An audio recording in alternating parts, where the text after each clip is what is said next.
নিজের ঘর পরিত্যাগ করে ইসলামের খেদমত করার দায়িত্ব কাঁধে নিয়ে অল্প কিছু বেতনের মাধ্যমে জীবনযাপন করে চলেছেন বহু ইমাম ও মুয়াজ্জিন সাহেবগণেরা। সেই গরিব দুস্থ ইমাম মুয়াজ্জিনদের কথা স্মরণ করে অল বেঙ্গল ইমাম মুয়াজ্জিন অ্যাসোসিয়েশন অ্যান্ড চ্যারিটেবল ট্রাস্টের পক্ষ থেকে হাওড়া জেলা কমিটির উদ্যোগে শীতার্থদের মাঝে উষ্ণতা পৌঁছে দেওয়ার লক্ষ্য নিয়ে বুধবার ৩রা জানুয়ারি উলুবেড়িয়ার মুসাপুর কৈছুরি বাগানবাড়ি চড়া মসজিদ এলাকায় শীতবস্ত্র বিতরণ অনুষ্ঠানের আয়োজন করা হয়। এদিনের অনুষ্ঠানে উপস্থিত ছিলেন মাওলানা আব্দুস সালাম, অল বেঙ্গল ইমাম মুয়াজ্জিন অ্যাসোসিয়েশনের চেয়ারম্যান সাব্বির আলী ওয়ারসি, বিশিষ্ট সমাজসেবী নাসির উদ্দিন মল্লিক, অল বেঙ্গল ইমাম মুয়াজ্জিন অ্যাসোসিয়েশনের ভাইস চেয়ারম্যান মুস্তাফিজুল হাসমি, বিশিষ্ট সমাজসেবী সানসার মোল্লা, অল বেঙ্গল ইমাম মুয়াজ্জিন অ্যাসোসিয়েশনের সম্পাদক মাওলানা নিজাম উদ্দিন বিশ্বাস, অল বেঙ্গল ইমাম মুয়াজ্জিন অ্যাসোসিয়েশনের সভাপতি মাওলানা জিয়াউল হক, উলুবেড়িয়া পৌরসভার চেয়ারম্যান অভয় দাস, ভাইস চেয়ারম্যান শেখ ইনামুর রহমান, হাফিজ এম.কে. রেজাউল ইসলাম সহ আরো বহু বিশিষ্টজনেরা। সম্পূর্ণ শীত বস্ত্র বিতরণ অনুষ্ঠানটির ব্যবস্থাপনায় ছিলেন হাজী সাইফুল খান এবং আহ্বায়ক ছিলেন মাওলানা শেখ মোহাম্মদ আইয়ুব আলী। সারা বাংলাবাসী তথা ভারতবাসী তারা শীতের ইমেজ বা নতুন বছরের আনন্দে তারা দেশ বিদেশ বা পার্কে ঘুরতে বেড়াতে যাওয়ার উদ্দেশ্যে তারা পিকনিক করে থাকে, আনন্দ উৎসব করে থাকে। তারপরে কিন্তু আমাদের অল বেঙ্গল ইমাম মুয়াজ্জিন চ্যারিটেবল ট্রাস্টের পক্ষ থেকে হাওড়া জেলা ইমাম জনাব শেখ আইয়ুব আলী সাহেবের নেতৃত্বে আজকে ৩রা জানুয়ারিকে আমরা বেছে নিয়েছি আমাদের মাঝে, ইমামদের মাঝে আজকের এই সুন্দর আনন্দ উৎসব এবং পিকনিক। আমরা সকল হাওড়া জেলার ইমাম একসঙ্গে একযোগে সাক্ষাৎ করতে পেরেছি, একসঙ্গে আমরা মিলিত হয়েছি, আমরা খানা খেয়েছি, নামাজ পড়েছি এবং আমরা কম্বল বিনিময় করেছি। অর্থাৎ শীততাপ নিয়ন্ত্রণের জন্য হাওড়া জেলা কমিটির উদ্যোগে এবং জেলা ইমামের উদ্যোগে আজকের আমাদের ইমামদের মধ্য থেকে যারা একটু ন্যূনতম বেতনে যে সমস্ত ইমাম মুয়াজ্জিনগুলো কাজ করে থাকেন তারা শ্রম দেন, তাদের সম্মানার্থে তাদের ষান্মাসিক হিসাবে এই শীতকালীন অধিবেশনে আমরা চ্যারিটেবল ট্রাস্টের পক্ষ থেকে একটা করে কম্বল আমরা তুলে ধরেছি ইনশাআল্লাহ।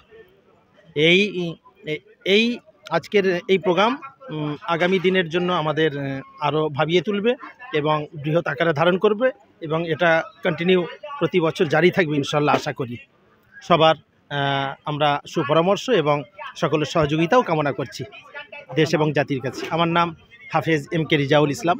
ইমাম মুয়াজ্জিন চ্যারিটেবল ট্রাস্ট হাওড়া জেলার উদ্যোগে বিশেষত এইটার সঙ্গে যিনি যুক্ত আছেন আমাদের আইয়ুব সাহেব, আমাদের রাজ্যের মন্ত্রী পুলক রায় থেকে আরম্ভ করে উলুবেড়িয়া পৌরসভার কাছে উনি যান এবং এই সংস্থার প্রতি বাংলার মুখ্যমন্ত্রী একটা দায়বদ্ধ। আমরা জনপ্রতিনিধি হিসেবেও আমরা ইমাম মুয়াজ্জিন প্রতিও আমরা দায়বদ্ধ। শীতকাল, শীতের বস্ত্র প্রদান করতে হবে। ইমাম মুয়াজ্জিন যে ট্রাস্ট হাওড়া জেলা বিশেষত, তারা যেভাবে ইমাম মুয়াজ্জিনদের কথা তারা চিন্তা করছেন, আমরা তাদের কাছ থেকে অনুপ্রাণিত হচ্ছি এবং আজকে প্রায় কয়েকশো ইমাম মুয়াজ্জিনদের কম্বল বিতরণ করা হলো, শীতকালীন কম্বল বিতরণ করা হলো। উপস্থিত আছেন উলুবেড়িয়া পৌরসভার ভাইস চেয়ারম্যান ইনামুর রহমান, আমাদের সিআইসি আকবর সাহেব এসেছিলেন এবং এখানে ইমাম মুয়াজ্জিনদের একদম সবাই আছেন। আমরা সত্যি আজকের এই দিনটাকে একটা পবিত্র দিন, এই পবিত্র দিন একদিকে কোরআন আজান চলছে, আজানের মধ্যখানেও সুন্দর পরিবেশে আমরা আজকে যে অনুষ্ঠানটা করলাম,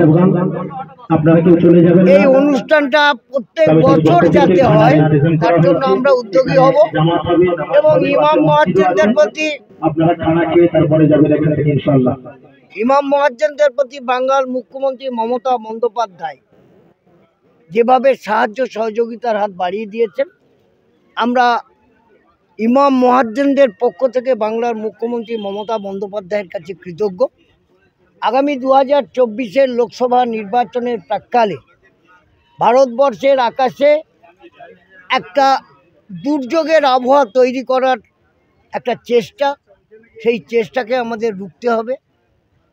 ভারতবর্ষকে আর বিক্রি করা যাবে না। ভারতবর্ষই থাকবে ধর্মনিরপেক্ষতার মূর্ত প্রতীক হিসেবে।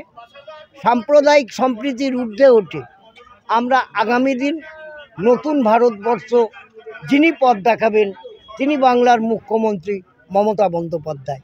আসুন সবার সম্মিলিত প্রচেষ্টায় আজকে ইমাম মুয়াজ্জিনদের হাওড়া জেলার যে ট্রাস্ট এই যে কম্বল বিতরণ করলেন এর জন্য আমরা কৃতজ্ঞ।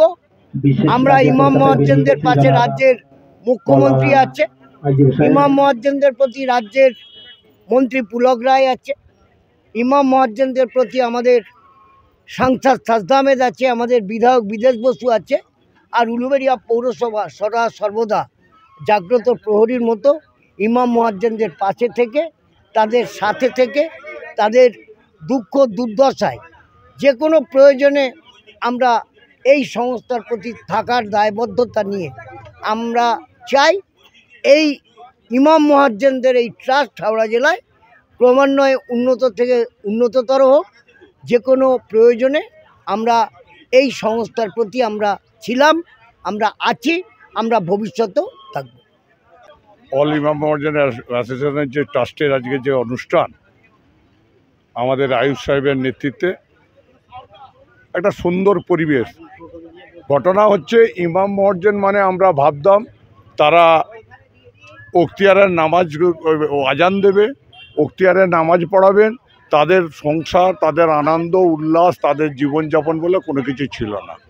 হাওড়া জেলা ইমাম মুয়াজ্জিন অ্যাসোসিয়েশন এটা একটা অভিনব পন্থা করলো। এবারে এরা বিভিন্ন রক্তদান শিবির, বিভিন্ন সামাজিক অনুষ্ঠান যেমন পালন করে, এবারে শীতেতে এর একটা ফেস্টিভ্যাল মুডে, পিকনিক মুডেতে ইমাম মুয়াজ্জিনদের একটা পিকনিকের অ্যারেঞ্জমেন্ট করা হয়েছে। তার সঙ্গে সঙ্গে শীতবস্ত্র প্রদানের একটা অ্যারেঞ্জমেন্ট করা হয়েছে। আমাদের মাননীয় বাংলার মুখ্যমন্ত্রী মমতা বন্দ্যোপাধ্যায়, যিনি সর্বধর্মের মানুষের জন্য যেমন বড়দিনেতে বাইবেল গির্জায় গিয়ে তিনি পাঠ করেছেন, ঈদের নামাজে যেমন রেড রোডে গিয়ে দাঁড়ান, দুর্গা উৎসবে মঞ্চে মঞ্চে বা ভার্চুয়ালের মাধ্যমে বিভিন্ন পুজো উদ্বোধন করে, তিনি যখন সর্বধর্মের মানুষের পাশে থাকেন, সেইরূপভাবে আমাদের হাওড়া জেলার যিনি অভিভাবকও বলতে পারেন, বাংলার দুটি দপ্তরের মন্ত্রী মাননীয় পুলক রায় মহাশয়, ওনার সহযোগিতা, আমাদের প্রিয় সংসদ সাজদা আহমেদের সহযোগিতা, আমাদের বিধায়ক বিদেশ রঞ্জন বোসের সহযোগিতা, আমাদের মানবিক উলুবেড়িয়া পৌরসভার চেয়ারম্যান অভয় দাসের সহযোগিতায় আয়ুব সাহেবের আবেদনে এবং ইমাম মুয়াজ্জিনদের আবেদনে সাড়া দেওয়ার পরে আজকে একটা সুন্দর অনুষ্ঠান হলো। তাতে ইমাম মুয়াজ্জিনরা তারা এখানে জামাত করে নামাজ পড়বেন, একটু খাওয়া দাওয়ার অ্যারেঞ্জমেন্ট আছে পিকনিক মুডে, সেই পিকনিক মুডে তারা শীতের মরশুমে খাওয়া দাওয়া করবেন এবং শীতবস্ত্র দিয়ে সমস্ত ইমাম মুয়াজ্জিনদের আগামী দিনে তাদের অনেক দুঃখ দুর্দশা বেদনার কথা বলতে পারেন। বলছিলেন আমার এক ইমাম সাহেব বলছিলেন যে 1947 সালের পরে কোনো ইমাম মুয়াজ্জিন এই রকম সসম্মানে সম্মানিত হয়নি। মা মাটি মানুষের সরকারের মাননীয় মুখ্যমন্ত্রী, আমাদের মন্ত্রী পুলক রায়, আমাদের সংসদ সাজদা আহমেদ, আমাদের মানবিক চেয়ারম্যান অভয় দাসের নেতৃত্বে একটা ঐতিহাসিক দৃষ্টান্ত তৈরি হলো হাওড়া জেলায় ইমাম মুয়াজ্জিনদের মধ্যে, এবং যত ইমাম মুয়াজ্জিন আছে সেই জায়গাটা তৈরি করলো। আসুন আমরা আগামী দিনে, বলছিলেন আমার প্রিয় চেয়ারম্যান বলছিলেন যে আমরা যারা ভারতবর্ষে বাস করি, সর্বধর্ম গণতন্ত্রের যারা আমরা অধিকারী, কিন্তু আমরা যেন মনে হয় কোনো জায়গায় একটা আবার পরাধীন হচ্ছি, আস্তে আস্তে পরাধীন হয়ে যাচ্ছি। পূবের আকাশে একটা অশনি সংকেত ভারতবর্ষে দেখা দিয়েছে। ভারতবর্ষের সর্বধর্মের পীঠস্থান হিমাচল প্রদেশ থেকে কন্যাকুমারিকা, আইজল থেকে সুরাট পর্যন্ত অখণ্ড ভারতবর্ষকে রক্ষা করার জন্য এবং সর্বধর্মের মানুষেরা তারা গণতান্ত্রিক অধিকার, তাদের সর্বধর্ম গণতান্ত্রিক মানে অধিকারটাকে রক্ষা করার জন্য যিনি নেতৃত্ব আগামী দিনে ভারতবর্ষে দেবেন তিনি আর কেউ না, বাংলার মুখ্যমন্ত্রী মমতা বন্দ্যোপাধ্যায়, তার সঙ্গে হাওড়া জেলার ইমাম মুয়াজ্জিনরা তারা আজ থেকে শুরু করে দিয়েছে ওই অশনি সংকেত থেকে কীভাবে ছড়িয়ে দিয়ে সুষ্ঠু সুন্দর ভারতবর্ষ এবং সর্বধর্মের মানুষ একে অপরের পরিপূরকভাবে বসবাস করবে, তার কিন্তু চলতে আজকে পাখি দিল। আমাদের অল বেঙ্গল ইমাম মুয়াজ্জিন অ্যান্ড চ্যারিটেবল ট্রাস্টের পক্ষে হাওড়া ডিস্ট্রিক্ট ইমাম অ্যাসোসিয়েশনের পক্ষ থেকে আজকে হাওড়া ডিস্ট্রিক্টে অ্যাপ্রক্সিম প্রায় কমবেশি প্রায় 2200-2250 ইমাম মুয়াজ্জিন আছেন আর কি। তা আজকে এই সর্বপ্রথম ডিস্ট্রিক্ট ইমাম মুয়াজ্জিন অ্যাসোসিয়েশনের পক্ষ থেকে কম্বল বিতরণের একটা ব্যবস্থা নেওয়া হয়েছে, মুষ্টিমীয় কিছু দিয়ে আজকে এটা ওপেনিং করা হলো। আগামী দিন ইনশাল্লাহ আমাদের লক্ষ্যবস্তু আরও আছে। আমরা চাই ইমাম মুয়াজ্জিন যারা রয়েছেন তাদের ছেলেমেয়েরা তারা শিক্ষা যাতে আরও উন্নত মানের শিক্ষা পায়, তার জন্য আমাদের চিন্তাভাবনা রয়েছে একটা ভালো উন্নত মানের একটা প্রতিষ্ঠান, সেখানে তারা থাকবে, আবাসিকভাবে থেকে তারা লেখাপড়া শিখবে, গিয়ে এইরূপ মানের লেখাপড়া মূল স্রোতের সঙ্গে, যেমন এলটিও বিডিও এসডিপিও যেন হতে পারে, এবং সার্বিকভাবে একটা ইমাম মুয়াজ্জিন বর্তমানে যে আর্থিক দিক দিয়ে অবহেলিত পিছিয়ে রয়েছে, যদিও বর্তমান সরকার যৎসামান্য দেয় এবং সেটা অল্প কিছু ইমাম পান, এর বাইরে বিরাট একটা সংখ্যক ইমাম মুয়াজ্জিন যারা এখনোটা পাননি এবং যেটা বর্তমান সরকার দিচ্ছেন সেটাও সামান্যতম। তো সেই জায়গা থেকে এরা আর্থিকভাবে যাতে স্বাবলম্বী হয় এবং শিক্ষার মান উন্নয়ন হয়, সেই জায়গা থেকে হাওড়া ডিস্ট্রিক্ট ইমাম আমার জনাব মৌলানা আইয়ুব সাহেব, যিনি আমাদের ডিস্ট্রিক্ট ইমাম আর কি, তারই মাধ্যমে আমরা এইরকম একটা আজকের সুন্দর একটা ছোট্ট একটা অনুষ্ঠান আমরা করেছি। আগামী দিনে আরও সুন্দর সার্বিকভাবে যাতে হয় এবং সাফল্যের সাথে পৌঁছাতে পারি, এই লক্ষ্যে আজকের এই প্রোগ্রাম। আমার নাম হচ্ছে হাফিজ শেখ ইদ্রিস আলী।